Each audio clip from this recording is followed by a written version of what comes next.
we've seen this trajectory with starting with Tertullian, Augustine, Pseudo-Dionysius, Erigena, and then things shifted when we got to Thomas Aquinas.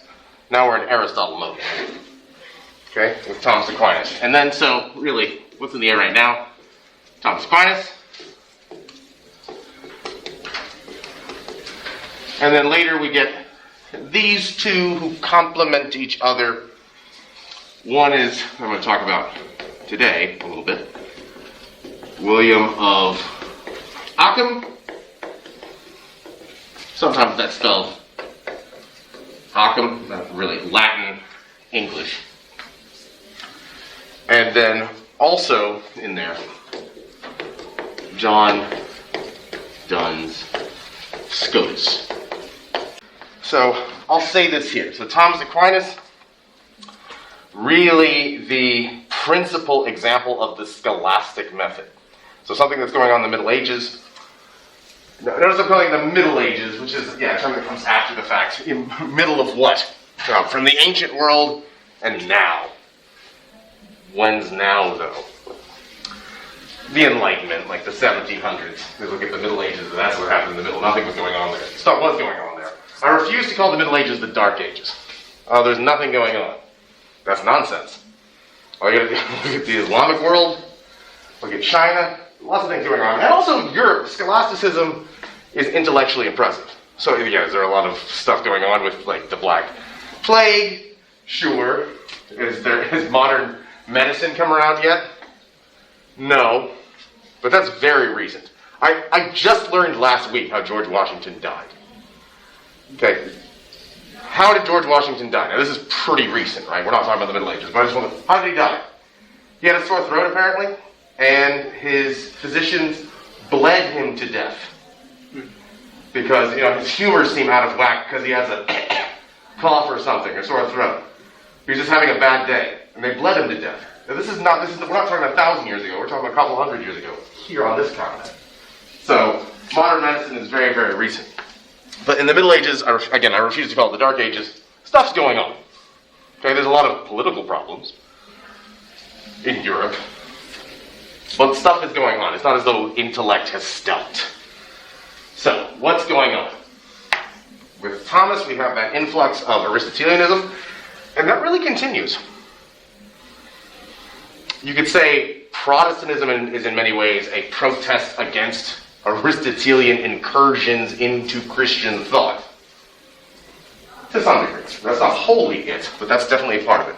So, following this Aristotelian influx, what's going on? Well, the big problem in the Middle Ages, the so-called problem of universals. So what does that mean? Right, and this is the same as the old problem. What is the relationship between essences, what something ultimately is, versus, or we can call that, instead of essences, we could say universals, or substances. What's the relationship between this and individuals? By individuals here, I don't mean people. Universals and individuals. So if I'm not talking about individual persons, what do I mean? Individual things. So if I'm talking about the essence of a table, okay, what is a table? Okay, what is its universal? Okay, what is the substance of a table? What is a table? There I'm talking about some general, not just concept, but like where's the form? That's what Plato would have said, right? What is it? And when I talk about individuals, that table. That one, that one, that one, that one, that one, that one. And even the Greeks established, the only time you have individuals is if there's physicality. Okay, if you have just if there's something, if it's abstract, it's going to be non-physical, obviously. Okay, so that's why some of the abstract notions, like love, you don't see it as a thing. Like, is the love over here?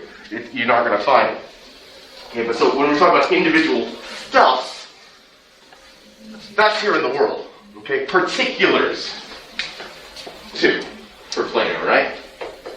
So a particular thing, there's kind of a down-here-ness to it, universal. The question is here, one, do they exist? I look around and I see some tables. And I can think about tables, but do they really exist?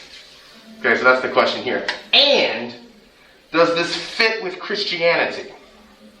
Does God know universals? Does God know particulars? And here's why this is a big deal for Christianity in particular. I didn't plan for that. And I'll just say this. Scotus is kind of a realist, and Occam gets considered what's called a nominalist.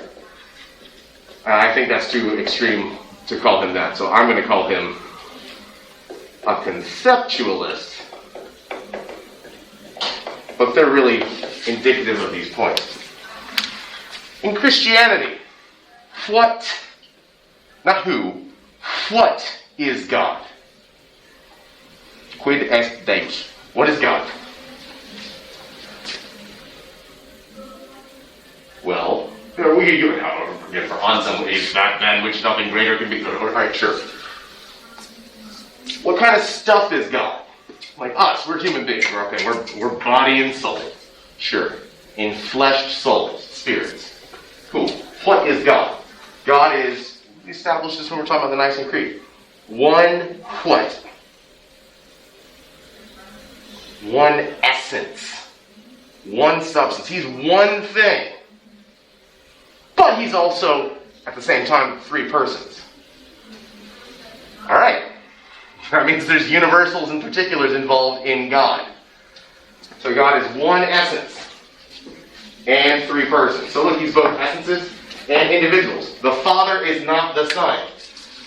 It would be Christian low-key heresy to go, oh, Father, thank you for dying on the cross. No, the Son did that. Okay? Wrong person in the Trinity. Our essence is real. And if you go, yeah, sure they are, we're good. If you say essences are not real, there's no such thing as forms, there's no such thing as essences, they don't really... If essences don't exist, what doesn't exist then? God. So if you say there's no such thing as forms, there's no such thing as essences, there's no real substance. Like when I say table, there's not a form of a table somewhere, there's just that table there and that table there and that table there. There's no essence of a table. If you commit yourself to saying that there's no essences, and God is an essence, then you must logically commit yourself to saying that God does not exist. That's a problem. If you're a Christian. Right? I'm going to be a Christian and say God does not exist. So, Scotus, for example, is a realist. Essences must exist for this reason. Also, another problem in Christian theology becomes, and philosophy, is for whom did Christ die? Okay, for the purposes of redeeming. Right, so for God to love the world and so on. Who? Was it humanity in general? Was it the essence of humanity? Or individual persons? And if you want to say one or the other, you'll find yourself in some tricky scenarios. Okay, God, Christ died for humanity, but if essences don't exist, that doesn't work. And then if you want to say, on the other hand, individuals don't really exist, there's just essences. Well, then Christ's redemption doesn't make any sense. Either way, if you want to go too extreme one way or the other. So, Scotus comes down and says, listen, realism, essences really exist. Okay, if you're a Christian, you really have to come down on that position. However, Occam comes along and says, Scotus, thanks for playing. Here's the deal, though. Essences don't really exist. Really, they don't. And it's not really a problem for Christianity either, says Occam. Not really. Why?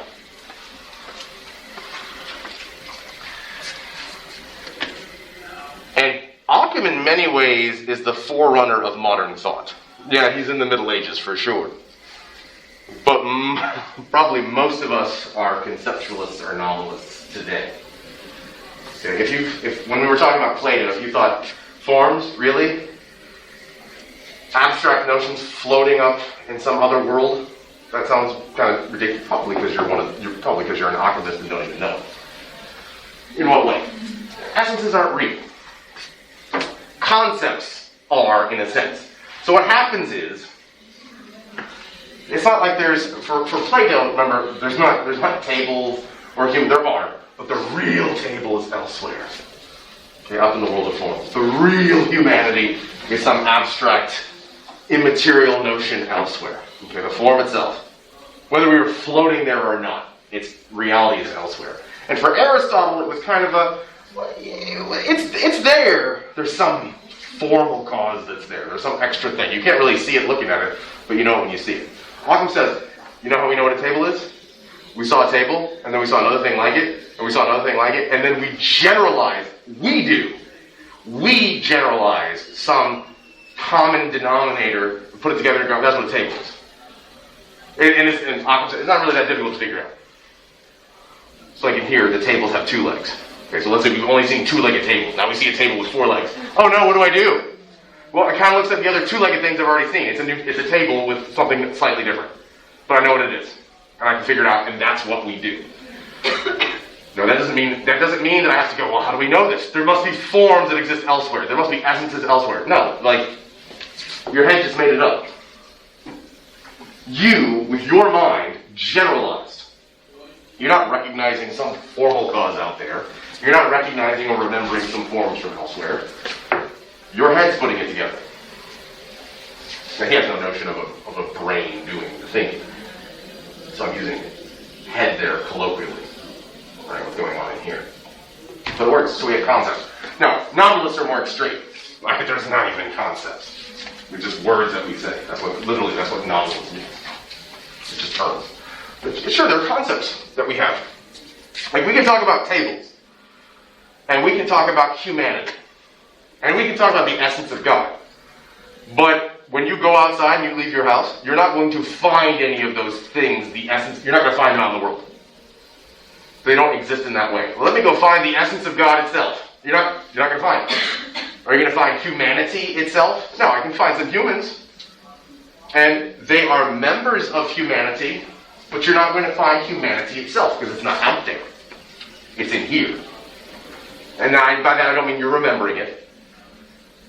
But when we're talking about generalities or when we're talking about universals, we're talking about concepts that really don't exist. I know we can talk about the idea of something. Like, does the idea exist? You can. But that's really just a way of talking. Humanity, in one sense, then, doesn't exist.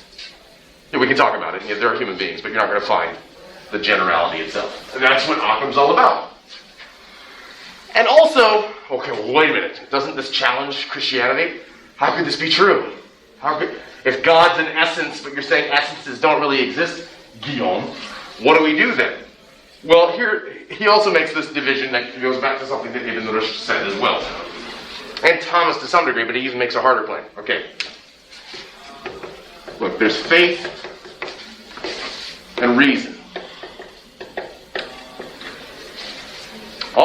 And Occam is fully committed to saying that Christianity is true. It is. All of it. Nicene Creed, Jesus' birth, death, resurrection, it's all true. But by reason here, Latin, ratio, here, fides. You can study all the science and philosophy in the world. You're not going to learn anything about Christian theology here. Reason's awesome. Using our minds is awesome. Reason does not lead you to faith. Neither will faith lead you to reason. Now, it's not that these two things are opposed to one another. That's kind of the way we think of it today, post-enlightenment. Like faith and reason, all right, they're in competition. They're not in competition. It's just like, they're just different. It's like you wouldn't play Clue with the pieces from Monopoly. It's not that Clue and Monopoly don't get along, they're just different games. Okay, from Parker Brothers. Okay? So they're not in opposition, they're just different.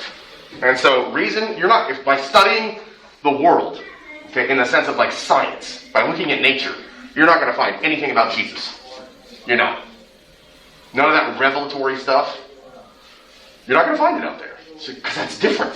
You will find that if you look in the Old and New Testaments. Now, the Old and New Testaments are out in the world, sure, and we read them. But you're not doing science when you do that. You're not doing philosophy when you read the Scriptures or pray or any of those things. Those are different things.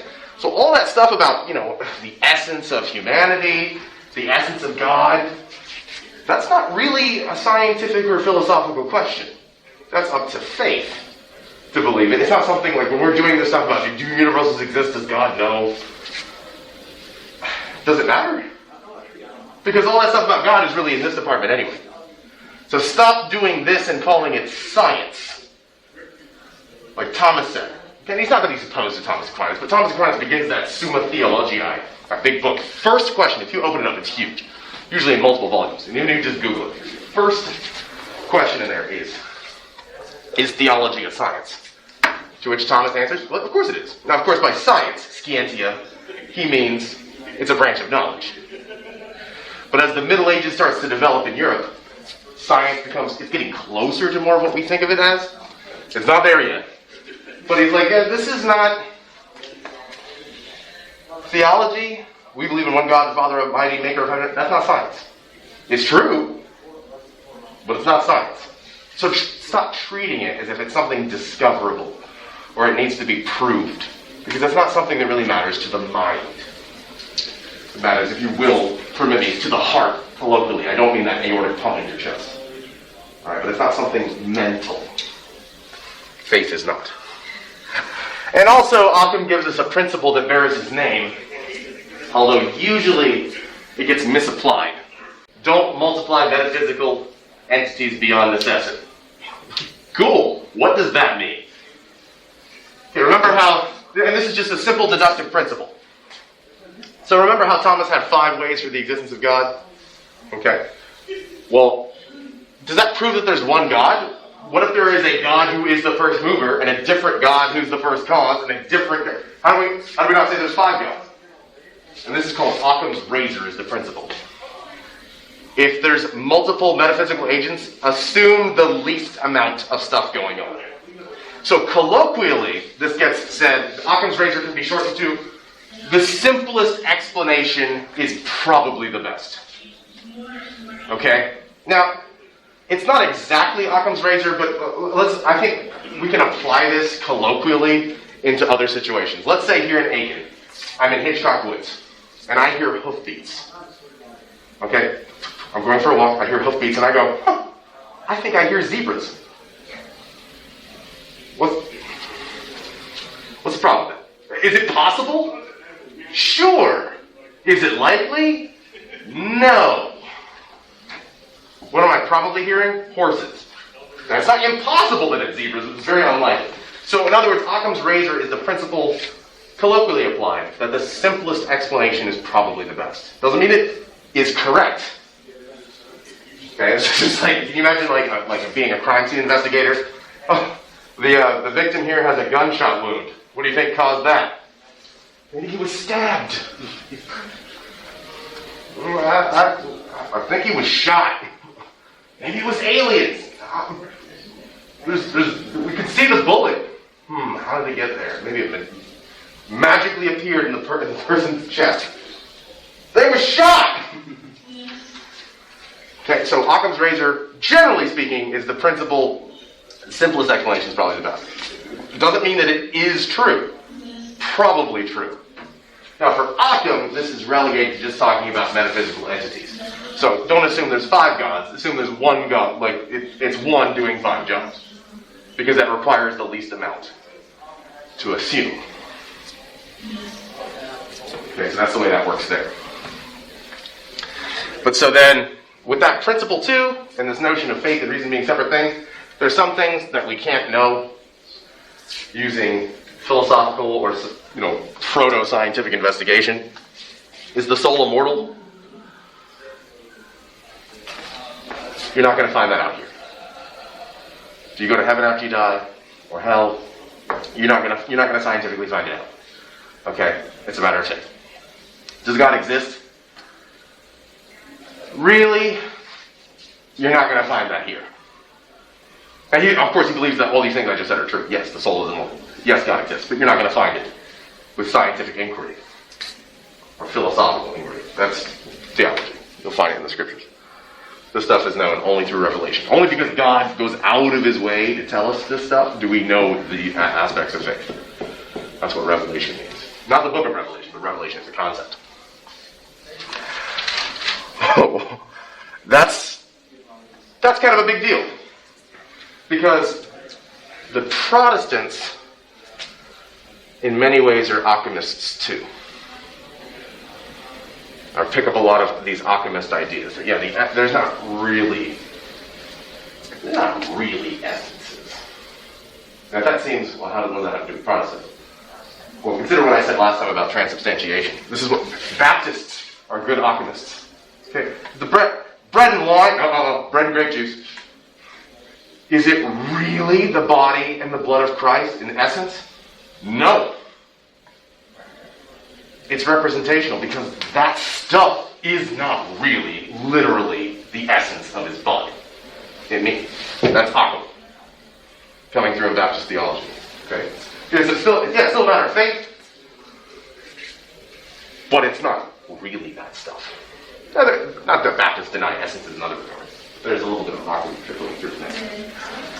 So that brings us now, at the high Middle Ages, to some Protestants. I just want to highlight a couple, because there is a change in thought in the 16th century, and really, all the philosophy that proceeds from here, even if it is Catholic, in many ways, is Protestant. Modern thinking is Protestant, even when it's Catholic, even when it's by Catholics. Okay? Even the most radical ideas have their origins in Protestantism. Even Karl Marx said, really, Martin Luther started all this. Okay, that radical ideas challenging authority, that's his idea. Luther, says Marx. Nietzsche would agree. Okay, so what are the Protestants about? Okay, and you've probably heard it said that there was a Protestant Reformation. No, there were Protestant Reformations, plural. In different places, kind of like there were actually, there's not one Renaissance, there are multiple Renaissances. Okay, and the Renaissance is actually kind of the fuel that gets the Reformation started. So what's going on in the Renaissance?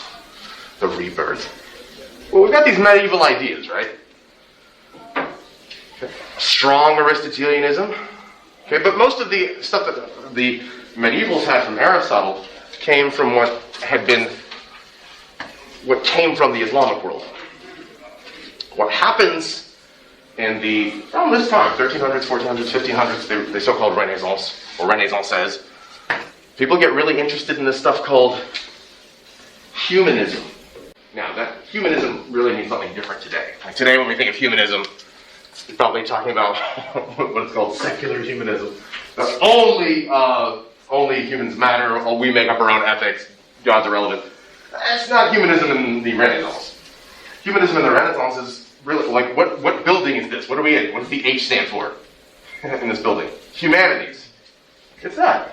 Humanism is the study of the humanities. And what are the humanities? Stuff about humans. Not just physics. There's a sense in which, yes, human beings we have to do with physics, our bodies are made of matter. But stuff like history, art, poetry, and later disciplines, sociology, psychology. Now, those would say, those are social sciences. Well, yeah, but studying human beings for the sake of studying human beings, which wasn't really a thing before. Like, people wrote histories, but it wasn't really its own discipline. It wasn't something that was studied. Okay? It begins here. And also there's an interest in let's study languages for the sake of studying languages, not just because I want to talk to somebody. Let's study Latin. Let's study Greek. So people start reading more. I want to go back and learn Latin. I want to learn the Greek. I want to read Plato in the original Greek. People start doing this. And in order for that to happen, people need to read more. So the population in Europe starts becoming increasingly literate very quickly. And then stuff like, well, what book do we have to read? We have the Bible. That's been around. We're always talking about it. Let's read it. Oh, we can't? Okay. So this is one of the things that happens in Protestantism too. You start to get a more literate class of people. They've got one book they want to read and interpret for themselves. Now, originally it's only accessible in Latin, but Latin's kind of dying out. At least in the vernacular. So our first Protestant thinker that I want to look at, I'll spend a little time on, is Martin Luther. It is Luther in the German. But you can call him Luther, that's fine. A little bit about him. and a little bit about Jean Calvin, or John Calvin. Okay, and there are other important Protestant thinkers as well. This is Zwingli, Jan Hus. There were also people that came before this as well that just weren't well known because the printing press hadn't been invented yet. So what are they about? Well, what's at the root of the word Protestant? Protest. Protesting what? The way things are in the church. Now, I know people mistakenly go, well, Luther and Calvin and the others, they didn't like the Roman Catholic Church. There is no Roman Catholic Church. Yet. That's something that's a regrouping of what's been protested against. There is really just, there is the Pope, there is an ecclesiastical authority system, the papacy, it's there.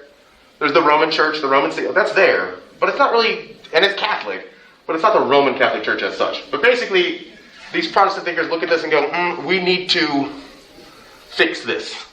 And they talk about it in varying degrees. What we've got here needs to be rectified and reformed. Hence the Reformations. And they have very different ideas on what that means.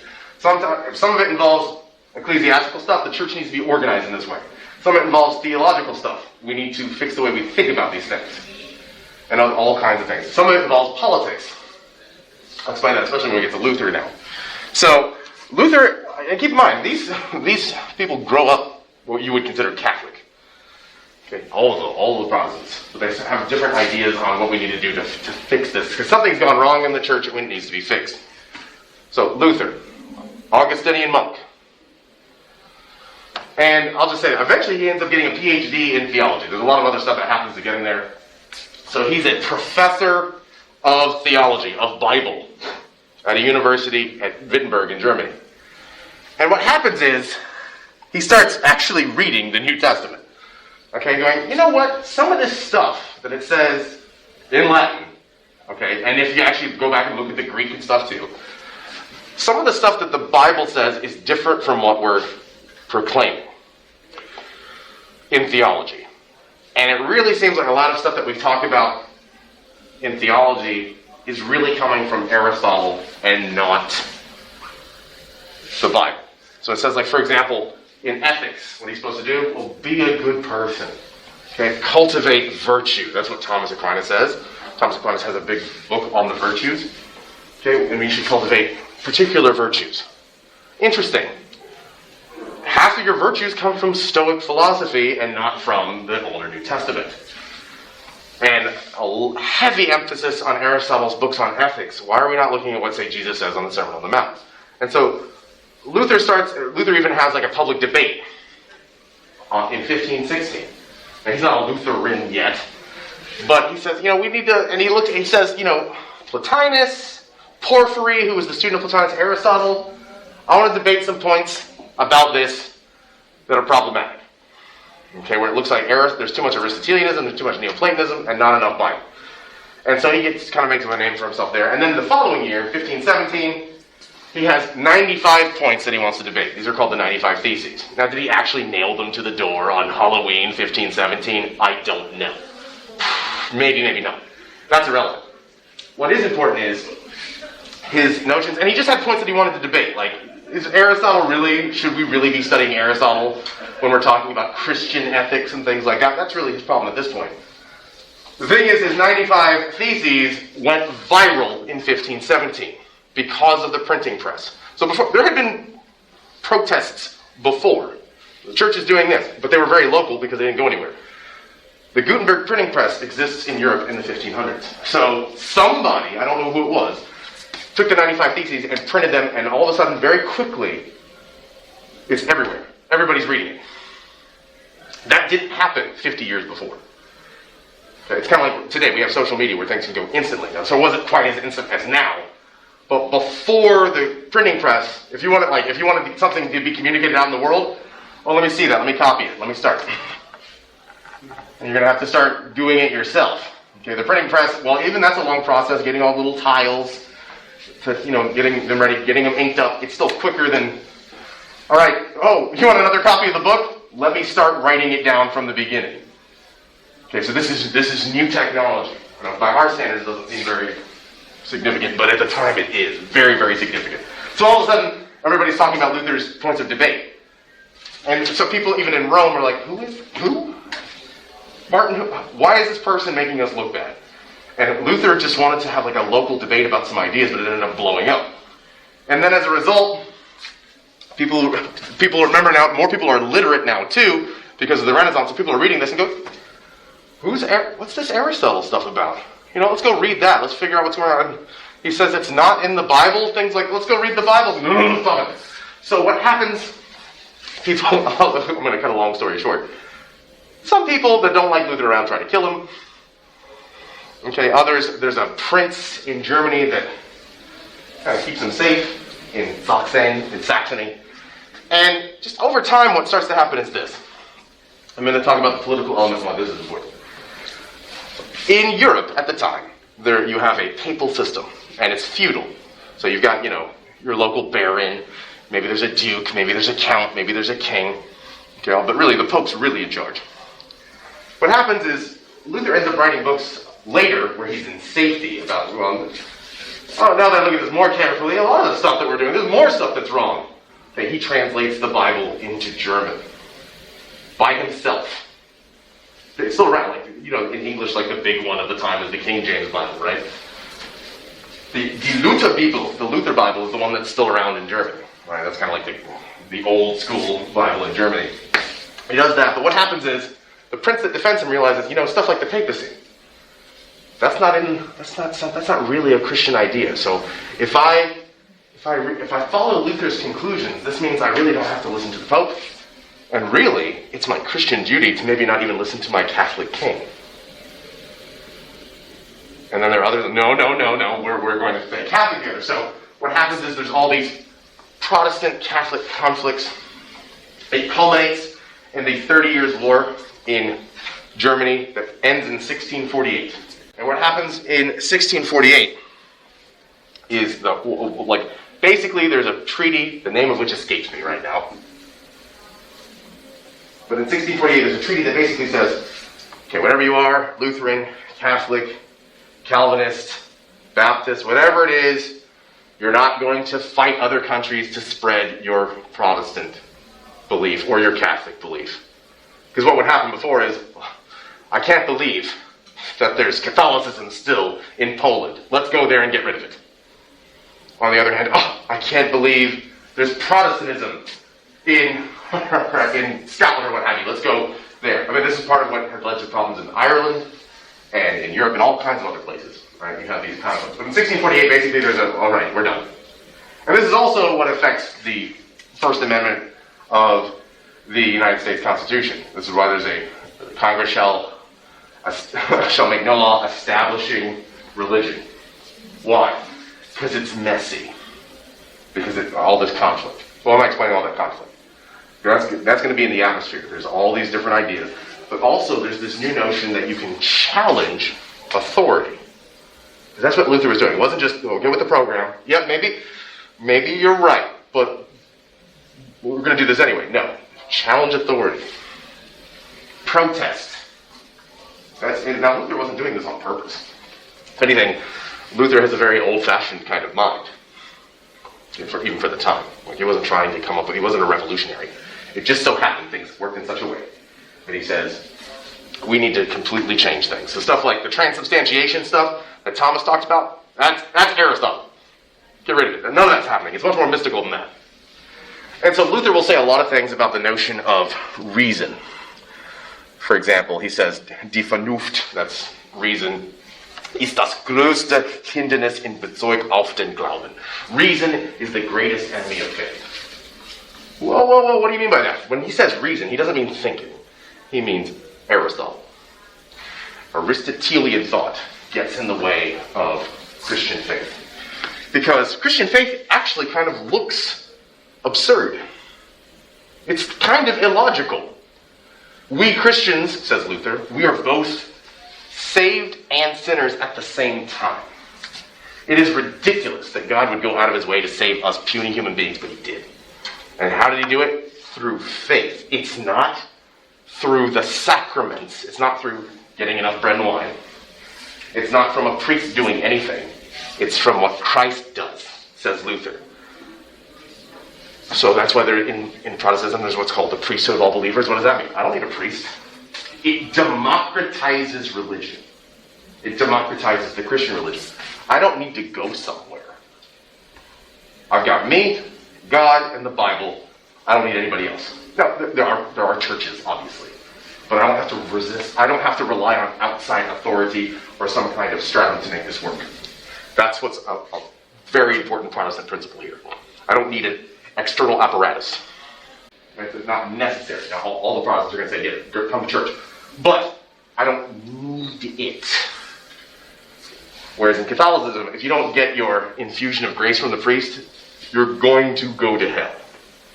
Okay, without getting enough grace infused through the sacramental means. There's a little bit of Luther. That's in the air. Calvin, on the other hand, and some of the others, there are different takes. Calvin, much more like, okay, Luther was hot-headed. He's very angry, complaining a lot. We need to systematize. And while Luther was very bombastic, Calvin says, Aristotle has some things right. We don't need to, don't throw everything out. Throw out the bad stuff, for sure. Ethics should not be based on stuff that Aristotle said we should do. It should be based on the scriptures, for sure. But there's terminology we can use, and things of that nature. And also, Calvin starts to develop some ideas that become very big in Protestant thought that have to do with the relationship between faith and reason, but then affect really all of the philosophy to come. First of all, you are far more sinful than you think you are. And this is in Calvin. Okay. So, in Aristotelian kind of Catholic thought, there's this notion that it's like Aristotle's ethics, which we really didn't talk too much about in here, but we have, like when we're around bad habits, we have a tendency to be vicious in the sense of having vices, not vicious like a dog. But we end up being vicious in the sense that we're not virtuous, all right, and we have a tendency towards doing bad things. Okay, things that we ought not do. And this can be rectified by cultivating our own character. We can be good people. Calvin says, no, you can't. No one's good. Have you read Romans lately? None is good. No, not one. There is none righteous. And also the wages of sin is death. What do you deserve for being a sinner? Death. It's the mercy of God that he hasn't struck us all with lightning bolts already. Okay, why? And we all deserve hell and eternal torment. But God is merciful. But here's the deal. People say things like, you might hear this question. All right, people need the gospel in order to believe in Christ. That's how it makes them saved. Well, what about the innocent people who never hear the gospel? Okay, they never know about Jesus. Calvin says there are no innocent people. What about babies? People are conceived in sin. Sin is not an act. That's Aristotle. It's not, but it's Aristotelian Christianity. Sin is a state of being that has affected everyone since the beginning. Now, Augustine said something similar to this, but Calvin takes it to a more extreme position. We are totally depraved. He didn't use this terminology. This is something made by Calvinists later, but he doesn't use the terms, but definitely in Calvin's Institutes of the Christian Religion. We are way more sinful than you think so. And it's not that you're not a sinner because you sin. You sin because you're a sinner. So even like in the womb, you already are in rebellion against God because of what Adam and Eve did. And that gets passed down. Again, Augustine talked about it being passed down, but it's not a choice. You are unrighteous, period. Okay? Christ redeems whoever he wants. All right, that's up to him. It's not up to you. However, how is that fair? Well, because you have this thing called the sensus divinitatis.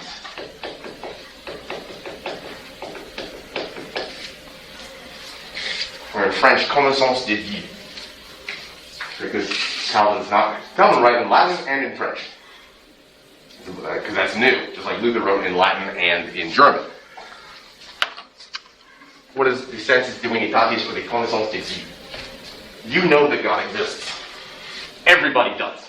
So no one's without excuse. Because God has implanted a notion in everyone. You all have an idea that God exists. Everybody does. Like, we know it. It's not something we have to go out and prove. Everybody knows it. If you're like, I don't believe that. Yeah, because you suppress it in unrighteousness.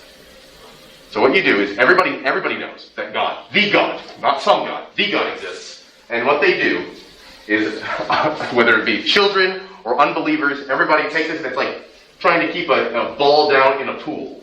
What happens? Right? It wants to come up, right, to the surface. Nope, there's no ball. But it's strenuous, right? That's what unbelief is. Suppressing the truth in unrighteousness. Again, look at Romans instead of Calvin. So everybody knows that God exists, so no one's without excuse. Okay? And you don't really even know yourself unless you know God. Otherwise, you'd recognize your own unrighteousness. Why do I say all this? Because, really, philosophy in the 16th century is going, what do we do with this? Do we know that God exists? Do we? Is this what Calvin said? And this it becomes a common thought. Everybody knows. Everybody really deep down they know. This is still around. But that brings us now into 17th century philosophy, where Luther and Calvin and Thomas and others, I didn't mention like Huldrych Zwingli was the founder of the Anabaptists, the extreme Protestants. They're like, we're not just protesting, like we're going to go kill some Catholics. Okay. Zwingli dies in battle. Okay, going, we are not going to be subject to any Catholic state. Now, I'm not saying he goes and finds random Catholics to kill. Like, we are not going to be subject to some Catholic authority. We're going to protest against it. We're not going to live under that. So there's different, and whereas in England, there's the English Reformation, which starts with Henry VIII wanting a divorce really bad. Because he's got something going on the side, right? But that doesn't work out. At least at first, he says, you know what? I'm the head of the English church. I am. And so it starts that way, and then later, people like Cranmer and Hooker and others end up developing a kind of English church that's it's kind of Catholic in some notions, but very much Calvinist in others. Okay, that's Anglicanism in America. Episcopalianism is descended from that. Okay. So that's just a little bit of Calvin, a little bit of Luther. I'll probably put some stuff on Blackboard too. But that brings us to really the person who is called the founder. I think this is too much, but he's called the founder of modern philosophy. Okay, modern in the sense of, you think of modern like meaning like right now. Modern in the sense of post-medieval, because he died in 1650. And that is Rene Descartes. The adjective for his name, because it will come up, is Cartesian. Now he's going to write in Latin and French, because this is something that's new too. So Latin's still around, but people start writing in their languages. Really, these two started that. And we write in Latin, but we'll also play around with our own languages. Descartes is going to write in both too. What's Descartes about? Now Descartes grows up in this Protestantized environment. Now Protestantism's a thing now. Now he's in very Catholic France. Okay, but his best friend, Isaac Beekman, is a Calvinist that he learned a bunch of math from, because this is another feature that happens in the Renaissance. People not only interested in the humanities, they're interested in all these kind of other, because literacy's gone up, people can now read things like Euclid's books on mathematics from the ancient world. So people are doing math all the time. Somewhere in the Netherlands, there's like a math-off, where people are having like a math competition while they're drinking, which sounds absolutely ridiculous. But Descartes wins all these all right, there's a proof on the board, everybody chug your beers, go. And that's what they would do for fun during a war in the Netherlands at the time. But so Descartes is great at math, great at science. Actually, he develops a lot of stuff in optics. Now, there's a new Catholic order that develops called the Jesuits. Okay, really the Society of Jesus, but they're called Jesuits. And whereas the Augustinians and the Dominicans, the Jesuits are all about, if the Protestants said it, it's wrong. Okay, so the Jesuits are an order really, they didn't start out that way, sort of by Ignatius of Loyola and Francis Xavier. But they end up becoming, how can we prove Protestants wrong intellectually. Okay, in every case. So we're going to have so they start these institutions that are specifically designed to combat Protestant thinking. So he grows up in this environment. Okay, and really that the Roman Catholic Church as such really announces itself in 1576 at the Council of Trent. Okay, Protestants say this, Protestants say that, the Calvinists say this, the Baptists say this, the Anabaptists say this, the Lutherans say that. Here's what we, the church, have to say. That happened in 1576. So you can say there at the Council of Trent, now there is a Roman Catholic Church that is self-consciously Roman Catholic. Descartes grows up in this Jesuit environment. He says, I agree with it, but you know what? The Protestants do have one point. And that is, we have all this Aristotelian baggage. And not just that, we can't really do anything. Okay, let's not be Protestants, I'm not saying that. But even the idea of still challenging authority, that Protestant notion is here. Okay, before it was just, in feudalism, it doesn't matter what you think, you do what you're supposed to do. Okay, now there's in the air, you know what, I don't think I will. That's new. Thank Luther for that. And the idea of protesting as a right comes from Luther, whether he intended it or not. So Descartes says, the Protestants are at least right in that there's too much Aristotle, there's too much Plato, and we have all this baggage. We can't really talk about anything in Christianity without bringing up all this old Greek stuff. So you know what we should do? Hit delete. Wipe it all? Yeah. Start things afresh, completely fresh. Throw everything out. Plato, Aristotle, just throw it all out. Is that going to be easy? No. But I'm going to give it a try. And maybe as a result, I'll even become the next Thomas Aquinas, right? And that people have been basing kind of Catholic thinking is organized around Thomas Aquinas. If I do this successfully, we can have a new thinking now, Cartesianism, where it starts from completely fresh. No Aristotelian baggage, no Platonic baggage, nothing. Nothing that we inherited from the Muslims, nothing that we inherited from Maimonides or Jewish thought, just completely fresh, right? Let's go. But before we get there, I have to figure out what I can know. So let's start by wiping everything out. And so he writes 2 books. One is called Meditations on First Philosophy. So he does this. He says, all right, I'm going to start. I'm going to do it first. I'm not going to make anybody else do it. I'm going to start first. From the complete beginning. I'm going to delete everything from my own mind. Even from my own mind. I'm going to start completely fresh. What can I know? And he writes this book about doing it. And then he writes this other book called Discourse on the Method, which is a book about him doing this.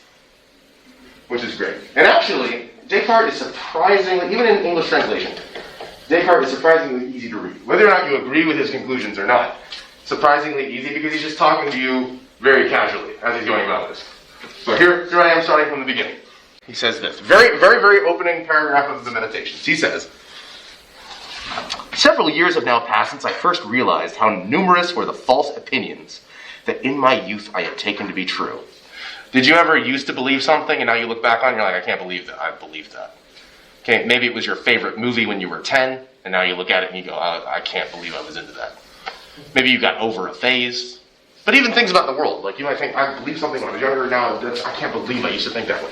That's what Descartes saying. I can't believe the ridiculous stuff I used to believe. And thus how doubtful were all those that I had subsequently built upon them. Not only did I believe stuff that was wrong, but then I kept building stuff on top of it. And thus I realized that once in my life I had to raise everything. That's raise with a Z. That means burn everything down. Not raise it, not raise up. Okay, gotta raise it all down. Bulldoze it. And begin again from the original foundations if I wanted to establish anything firm and lasting in the sciences, in knowledge. But the task seemed enormous. Okay, and I was waiting until I reached a point in my life that was so timely that no more suitable time for undertaking these plans of action would come to pass. For this reason, I procrastinated for so long that I would henceforth be at fault, were I to waste time that remains for carrying out the project by brooding over it. So he's saying, yeah, every time you want to start something new, he's like, I'm really lazy. This is hard work. So I keep putting it off. In fact, you can thank Descartes' laziness for, what's that? Yeah, Cartesian coordinates. named after Descartes. Descartes invented the XY axes that we use as a model. I like how he invented it, though. Descartes was so lazy that he would sleep until noon. Man after my own heart. And what he would do, the way he came up with this, before this, people would just, like, if you look at Euclid, like math in the ancient world, there's no graphs. It's all like, well, if you just imagine these kind of, it's all like in your head. Laying in bed, waking up and just looking at the tiles on the ceiling. He invented this. Right, so, yeah, all right, you can, so like he was picturing, like a grid. And he was like, you know what? Y equals mx plus b. Okay, just looking at, now the formula already existed, but like plotting it, just looking at tiles on the ceiling. Just from being lazy. Don't let anyone ever tell you that if you sleep in late, you can't do anything. Descartes invented this as a result. And also, he invented, just as an aside, exponents that we notate this way. Like if you wanted to say something cubed, you used to go with something like, right? And Descartes would say, just write a tiny number instead. It's much easier notation, especially when we're talking about high powers. Okay, when I'm talking to the group, 10 to the 23rd power, that's a lot of writing. Descartes said, how can I do this as lazily as possible? I want to write a tiny number up to the top. So, he did that saying that. He was so lazy saying, alright, and that's some of the stuff, like, he used to do it the old way, just because it was the old way, even with writing down math problems. What can I do that's new and fresh? And so with my own ideas, like, does God exist? I'm going to start completely fresh. Yeah, I believe that God exists. But if I go ahead and say that, that's something I'm already bringing to the table. I don't want to do that. That's what Anselm did, remember? I believe in order to understand. No. I'm going to doubt everything. What things? All of it. What am I left with? If I doubt everything, it's called Cartesian doubt. If I doubt everything, what am I left with?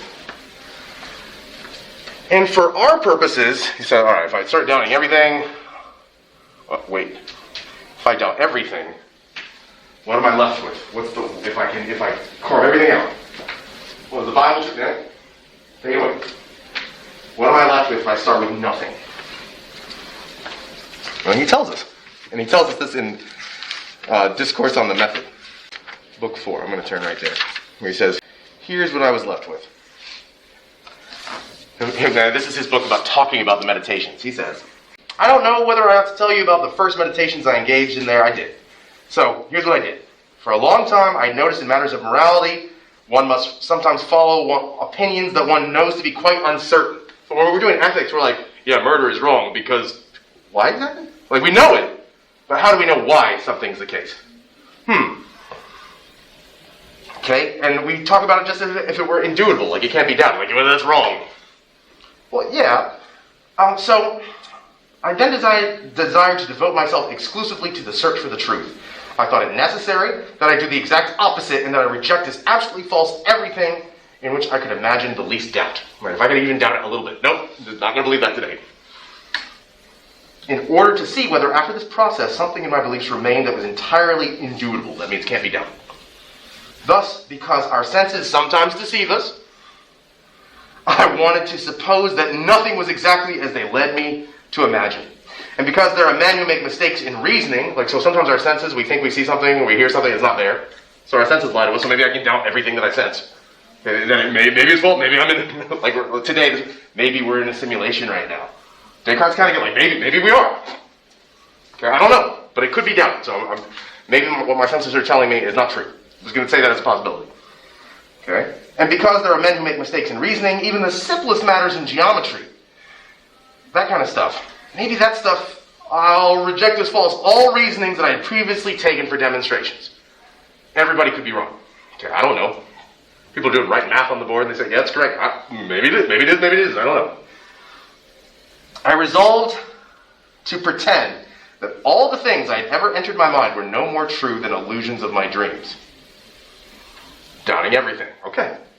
But immediately afterwards, I noticed that while I wanted thus to think that everything was false, it necessarily had to be the case that I, who was thinking, was something. So what's he saying here? I'm going to doubt everything. I'm going to doubt everything. I am going to... If I doubt everything, what's left that I can't doubt? that there's an I here doing the doubting. There's a me. If I'm going to doubt everything, there's still a me here doing the doubting. Which is why he says, and noticing this truth, I think, therefore I am. Cogito ergo sum, he would write in Latin. Je pense donc je suis, in French. I think, therefore I am. That was so firm and so assured that all the most extravagant suppositions of the skeptics were incapable of shaking it. I judged that I could accept without scruple as the first principle of the philosophy I was seeking. What conclusion did he just make? If you doubt everything else, what's something that you can't doubt? That you're doubting. That you're doubting. I'm here. I'm here. So when he says, and you've probably heard that expression before, probably out of context, I think, therefore I am. That one's pretty popular. Okay, what does it mean? Exactly what it says. I think. What am I then, too? There's another conclusion there. What am I? Human being. Okay. Yeah, but that involves, all right, human essence. Whoa, no. We're not doing that, remember? What am I then? More than anything else, I am a thinking thing. So what am I as a human being? I'm a thing that thinks. Interestingly, what he just did there was more profound than perhaps you recognize. Because it leads to modern thought in many ways. What did he just say? I am not my body. So, like in what's preceded from that then is people being reduced to skin color or gender or things like that. Descartes just inadvertently said, I, as what I am as a person, is not my body. That's not my ultimate I. It's me, the thinking stuff on the inside. That's what a person is. Or at least me. I don't even know if other persons exist yet. I've just got me. If one takes Descartes too extremely, then Descartes only knows that he exists. Okay, there's nobody else. I don't know. I can't get inside your head. I don't know if you think or not. Maybe you're some kind of automaton or robot. I don't know. But I am a thinking thing. I exist. Now, maybe he could doubt that a little bit more. Maybe. But he says, I'm a thinking thing. So I am a thinking thing. Now, so what he's saying there is we're souls. Nope. Because that's a bunch of Greek leftover stuff. So he's not saying that. So if you're like, well, that sounds a lot like him saying that we have souls. He's not, because he's not incorporating any of that old Greek stuff. Because he wants to get rid of it. What I know is what I am a thinking substance. This body stuff that I've got is just extra. Now how does that work? Because I'm a thinking thing, but I've got a body. I need not. Okay, so Descartes doesn't entertain stuff like this. But I'm not my body. This is why we can have stuff in science fiction like, if your consciousness were put into another body, would that other body still be you? Are you your consciousness? And if you think, yes, I am, that would still be me, just in a different body. Congratulations, you have a Cartesian understanding of the self. Because for Aristotle, if you could somehow scoop out a soul and put it in something else, that's not the same thing now. Because the soul is the formal cause. So if I could take out like your consciousness and maybe put it into another body, it's not you. It's the body is something else being in that. It's not you anymore. Something entirely different. But for Descartes, the identity of the self is the thinking stuff. Now for him it is a substance. It's a thing. It's not physical, but it's a thing. So Descartes comes later to the conclusion that, okay, here's what I know. I'm a thinking stuff. Res cogitans. I am a thinking stuff. Res is just the Latin word for literally this just means stuff. Thing, stuff, word, thing. Cogitans, like cognition, thinking stuff. I'm thinking stuff. I don't mean that like as a participle. I don't mean I'm thinking stuff. I'm not meaning thinking there as a verb, thinking as an adjective. What am I? I am stuff that thinks. That's what I mean by that. That's what I am. But when I look at my hands, I notice that I have other stuff. That's not my thinking stuff. What is that? Bodies. It's my body.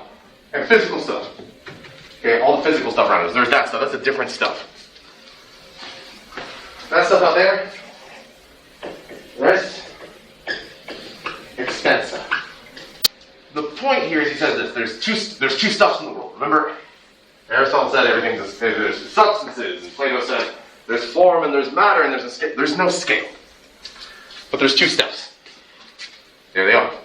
There's thinking stuff that thinks, and there's extended stuff. And that's physical stuff. So extended stuff, why is it called extended? So you'll see, if you read anything in the 1700s, they're constantly talking about extension. Now they're not talking about adding on to their houses. When they say extension, they mean something that's extended in space. That is, here's the thing with physical stuff, you can measure it. If it's physical, what can you do? You can always get out some measuring tape. Right? You can measure it, you can weigh it, right? There's some way to measure it. Okay? If it's physical. So, the body, how tall are you? How much do you weigh? On the other hand, thinking stuff is unextended. How much does your soul weigh? Descartes wouldn't say so. How much does your mind weigh? The question doesn't work because sometimes in English they will just call unextended substance. And really this is not helpful because usually we mean something different by it. Sometimes this is rendered as thought. But usually when we think of thought, like a thought, we mean like a concept. But, so I like it, just non-physical stuff. And he's not talking about souls or spirits, but your mind. How much space does your mind take up? Not your brain, your mind. You have a mind, you're conscious. Is your consciousness taking up space? No. So, things that are thought or thinking stuff are non-physical. And what non-physical means, it simply doesn't take up space. It's real, but it doesn't take up space and it cannot be measured. You can't answer the question like how much does your mind weigh? Or how big is it? A galaxy brain? No. But this stuff is measurable. And so what are we? Ultimately, I am and you are, as a corollary, we're thinking stuffs. We just happen to have bodies. But even if we didn't have bodies, we'd still be ourselves. Which means, like with identity, like if your consciousness could somehow continue after death without your body, that would still be you. If you could put your consciousness into a computer or an android or another human body somehow, if you could that would still be you because you are not your body, you are your mind. You are the I. Ego. Ego not in the sense of being selfish, but that's just a Latin word for I. There is an I. Not this. I like capital I in English. There's a self, there's a you. So sometimes you'll see people talk about the Cartesian ego or the cogito, the thinking thing. That's you. Now, how do these two substances interact? Descartes has a really hard time with this. Okay. Because if I say my thoughts, my non-physical stuff affects physical stuff, we call that sorcery or magic. Table, move! And if that table went up now, I would be a wizard. Right? However, we know that's magic. We go, ooh, alright? He's using the force. Nevertheless, we do this, for some reason, we actually do this with our own bodies, but our body is the limit. Okay, that is, it doesn't extend further. Like my mind goes, arm move, and it moves. How does that work? Oh, there's a series of synaptic paths. How does it work? Yeah, sure, he doesn't know anything about that yet. Okay, but how does it work? How does the mind control the body? And how does the body affect the mind? We feel pain, yes?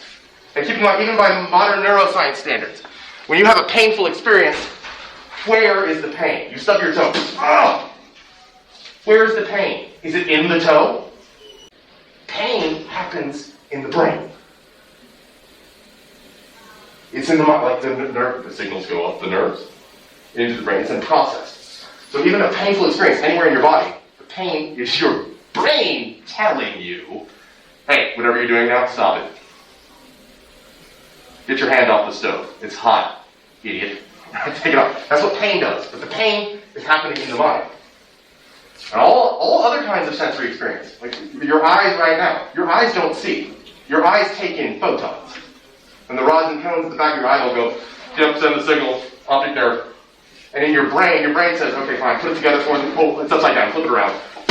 And you have a visual experience. Where are you seeing? In your brain. Okay, and it's not like there's a movie projector on the back of your head.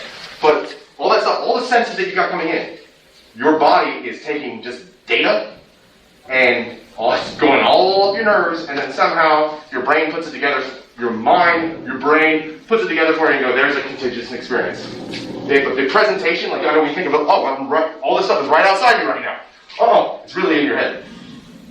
Because we're thinking stuff, so we use our body to communicate that stuff in. So that's Descartes, but he says, how does it affect each other? Pineal gland.